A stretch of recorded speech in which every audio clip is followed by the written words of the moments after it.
दो तस्वीरें दिखा रहा हूं आपको। एक तस्वीर है किसान आंदोलन की। किसानों ने अब बड़ा ऐलान किया। दरअसल सरकार ने जिस तरह से बैरिकेडिंग कर दी है और वो दिल्ली में घुसने नहीं दे रहे हैं, वहीं सरकार को लग रहा था कि ये पंजाब और हरियाणा का मामला है, दब जाएगा और जाट समाज के लोग उसे ऐसे ही वोट नहीं दे रहे हैं। लेकिन ये मामला अब धीरे धीरे बढ़ता जा रहा है। अब एसकेएम संयुक्त किसान मोर्चा की बैठक हुई। इसका मतलब अब इसकी चपेट में, इस आंदोलन के समर्थन में और सरकार इसकी चपेट में आएगी। अब पंजाब के बाद, हरियाणा के बाद उत्तर प्रदेश, उत्तराखंड, कर्नाटक, यूपी का बड़ा पश्चिमी हिस्सा, ये सब किसान आंदोलन में शामिल होंगे। और जिस तरह से लगातार किसानों पर अत्याचार बढ़ रहे हैं, किसानों का समर्थन भी बढ़ रहा है। 26 फरवरी को किसान हाईवे पर ट्रैक्टर मार्च करेंगे।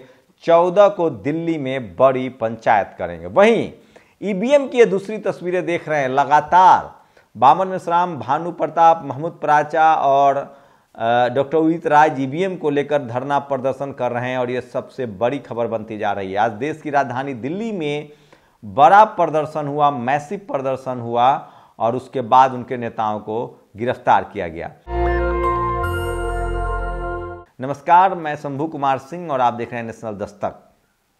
ये दो बड़ी खबरें हैं जो सोशल मीडिया पर आज सबसे ज्यादा वायरल है। क्या किसान आंदोलन को सरकार ने दबा दिया है? क्या किसान चुप बैठ जाएंगे? ये सबसे बड़ा सवाल है।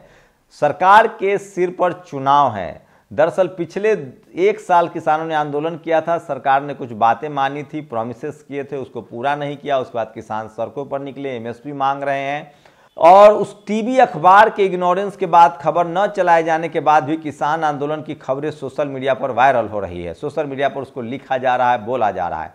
वैसे ट्विटर, एक्स ने, आज मैं ट्विटर बोल देता हूं चूंकि उसका पुराना नाम है, पुराना नाम ट्विटर और अब एक्स जिसका नाम है, जिसके मालिक एलन मस्क है। एलन मस्क का एक ट्वीट आया है कि सरकार ने कुछ ट्विटर हैंडल्स उनसे हटवाए हैं। मैं इसके पक्ष में तो नहीं हूं, लेकिन मुझे करना पड़ा। मैं चाहता हूं कि आवाजें स्वतंत्र रहे। इसका मतलब है कि टीवी अखबार में कंट्रोल करने के बाद अब सोशल मीडिया को भी कंट्रोल करने की कोशिश हो रही है। इसी कड़ी में एसकेएम संयुक्त किसान मोर्चा की आज चंडीगढ़ में बैठक हुई। किसान संगठनों में कुछ टूट हुई थी, लेकिन जिस तरह से सरकार ने उनको बैरिकेड कर दिया, वो फिर से एकजुट हो गए हैं। और अब 26 फरवरी को हाईवे पर ट्रैक्टर मार्च होगा और 14 मार्च को वो लोग दिल्ली में किसान पंचायत करेंगे। ये सबसे बड़ा अपडेट है। वहीं ईवीएम को लेकर लगातार जो है धरना प्रदर्शन बढ़ता जा रहा है। जैसे जैसे चुनाव नजदीक आ रहा है, ईवीएम को लेकर धरना प्रदर्शन हो रहा है। तो दिल्ली में दिग्विजय सिंह हो, डॉक्टर उदित राज हो, महमूद पराचा हो, भानु प्रताप हो या फिर राजेंद्र पाल गौतम हो, इन तमाम लोग जो लगातार सोशल मीडिया के जरिए ईवीएम के खिलाफ कैंपेन चला रहे हैं, उनको हिरासत में लिया गया। और सोचिए, तो ईवीएम को लेकर भी लगातार धरना प्रदर्शन बढ़ता जा रहा है।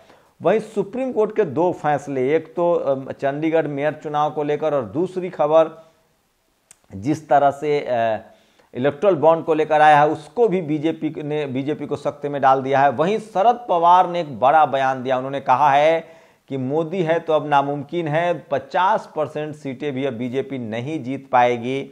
शरद पवार बड़े नेता है। वहीं आम आदमी पार्टी के मंत्री ने ऐलान किया है, घोषणा किया है, प्रेस मीडिया में कहा है कि दरअसल बीजेपी चाहती है कि कोई भी कांग्रेस के साथ गठबंधन में ना आए। जो लोग भी गठबंधन में आएंगे उनको गिरफ्तार किया जाएगा। मैं आज सभी मीडिया के साथियों के माध्यम से भारतीय जनता पार्टी को ये बताना चाहती हूं कि ये लोकतंत्र है। लोकतंत्र जनता का शासन होता है। जनता को वोट देके किसी भी पार्टी को चुनने का अधिकार होता है। किन्हीं भी पार्टियों को एक साथ अलायंस करने का अधिकार होता है। अगर आपको लगता है कि आप इस प्रकार की धमकियां देकर, अरेस्ट करने की धमकियां देकर आम आदमी पार्टी को और अरविंद केजरीवाल को डरा सकते हो, तो आप बहुत बड़ी गलती कर रहे हैं। आम आदमी पार्टी और अरविंद केजरीवाल जी आपकी जेल की धमकियों से डरने वाले नहीं हैं। आप आम आदमी पार्टी के एक एक नेता को जेल में डाल दो, एक एक विधायक को जेल में डाल दो, तो आम आदमी पार्टी के कार्यकर्ता नए नेताओं के तौर पे खड़े हो जाएंगे और इस देश के लोकतंत्र की और इस देश की संविधान की रक्षा करेंगे।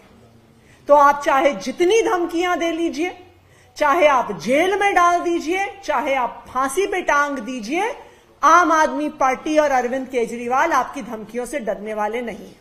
खासकर अरविंद केजरीवाल पर दबाव है। आपको बता दें, अरविंद केजरीवाल दिल्ली, पंजाब, गुजरात और हरियाणा, इन 4 राज्यों में इनसे गठबंधन कर रही है कांग्रेस। वहीं सपा से गठबंधन हो चुका है, जेएमएम से गठबंधन है, आरजेडी से गठबंधन है। तो ये तमाम पब्लिक परसेप्शन बन रहे हैं और पब्लिक 2 धारा में बट रही। इसका मतलब है कि राम मंदिर का मुद्दा नहीं चल रहा है। वहीं आज दिल्ली में स्वामी प्रसाद मौर्य ने एक नई पार्टी का अनाउंसमेंट किया है, जिसका नाम है आरएसएसपी, राष्ट्रीय शोषित समाज पार्टी। और ये तस्वीरें दिखा रहा हूं, मैं फिर कह रहा हूं, आम आदमी के नज़र में अब 2 ही चीज़ें बच रही, या तो हम गठबंधन के साथ हैं या गठबंधन के खिलाफ है। वो ट्रायंगुलर मुकाबले को होने नहीं देना चाहते हैं। जो बीजेपी के समर्थक हैं वो बीजेपी को वोट देंगे, जो बीजेपी के खिलाफ लोग हैं वो अब उस कैंडिडेट को देख रहे हैं जो बीजेपी को हरा रहा हो। तो ये परसेप्शन बिल्कुल बन गया है। पहले की तरह लोग ट्रायंगुलर वोट देने के पक्ष में तो नहीं दिख रहे हैं। या तो वो जो जिताऊ उम्मीदवार होगा, गठबंधन का उम्मीदवार होगा, उसको वोट देंगे। तो गठबंधन बने न बने, पब्लिक कंसेंसस बन रहा है, लोगों में आपसी सहमति बन रही है। और खासकर जो दलित, पिछड़े, आदिवासी हैं, ये लोग जिस तरह से नाराज हैं, किसान नाराज है, अल्पसंख्यक समाज के लोगों पर जिस तरह से अत्याचार बढ़े हैं, SC, ST, OBC के लोगों पर जिस तरह से जातीय हिंसा बढ़ी है, नौकरियों में जिस तरह से उनको किया गया है, जिस तरह से युवाओं को नौकरी नहीं मिल रही है, बेरोजगारी है, वो एक बड़ा सवाल बनता जा रहा है। और सवाल है कि 10 साल तो मनमोहन सिंह भी रह के गए थे। लोग कह रहे हैं कि जिस तरह से सोचिए, जिस तरह से तमाम पत्रकारों के खिलाफ जो सरकार से सवाल पूछते हैं, जिस तरह से तमाम विपक्षी दलों के खिलाफ कार्रवाई होती है, गुजरात में करना यह सब आसान था, तब खबरें दब जाती थी। लेकिन आप देश भर के 20-25 राज्यों में इस तरह से नहीं चला सकते हैं। खासकर यूपी, बिहार, झारखंड में तो राजनीति करने के लिए लोगों का कैरियर ही राजनीति है। वहाँ आप jail, bail, CBI, income tax, ED से लोगों को नहीं डरा सकते हैं, वहाँ के नेताओं को नहीं डरा सकते हैं। ये गुजरात में ये फार्मूला बहुत कारगर रहा।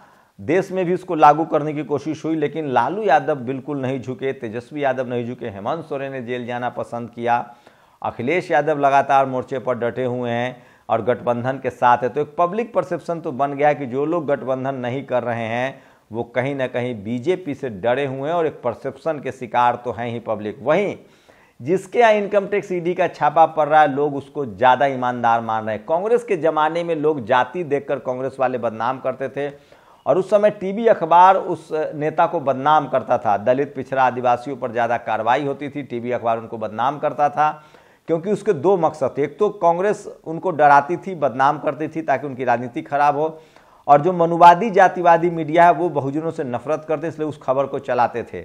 लेकिन अब स्थिति बदल गई है। अब बीजेपी के राज में जाति भी देखी जा रही है और पार्टी भी देखी जा रही है, और टीवी अखबार उसके खिलाफ जब बोलता है तो लोगों को लगता है कि इसका मतलब नहीं, वो नेता ज़्यादा ईमानदार है जिस पर बीजेपी कार्रवाई करवा रही है। तो पब्लिक परसेप्शन की बात है। पब्लिक परसेप्शन इस तरह से बन गया है जो बीजेपी के खिलाफ जा रहा है। तो आज की सबसे बड़ी खबर है, शरद पवार ने कहा है बीजेपी 50% का भी आंकड़ा नहीं पार कर पाएगी, मतलब जितना पिछली बार जीती थी उससे आधी रह जाएगी, मतलब 100, 125, 150 के आसपास रह जाएगी। वहीं दूसरी बड़ी खबर है, EVM के खिलाफ प्रदर्शन में लोगों को हिरासत में लिया गया, अब खबर आ रही कि उनको छोड़ दिया गया है। तीसरी बड़ी खबर है, स्वामी प्रसाद मौर्य ने अपनी पार्टी का गठन कर दिया है। चौथी बड़ी खबर है, किसान 26 फरवरी को हाईवे पर और 14 मार्च को दिल्ली में बड़ी बैठक करने वाले हैं।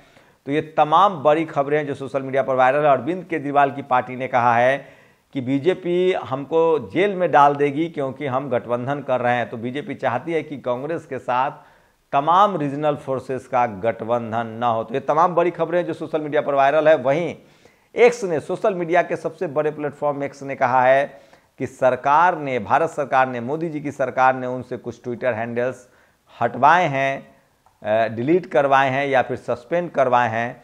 वो नहीं चाहते थे ऐसा करना क्योंकि वो आज़ादी, बोलने की आज़ादी के पक्ष में हैं, लेकिन सरकार की वजह से उनको करना पड़ा। ये भी सोशल मीडिया पर सबसे बड़ी खबर है। आप लोग अपनी प्रतिक्रिया जरूर दीजिए। शुक्रिया।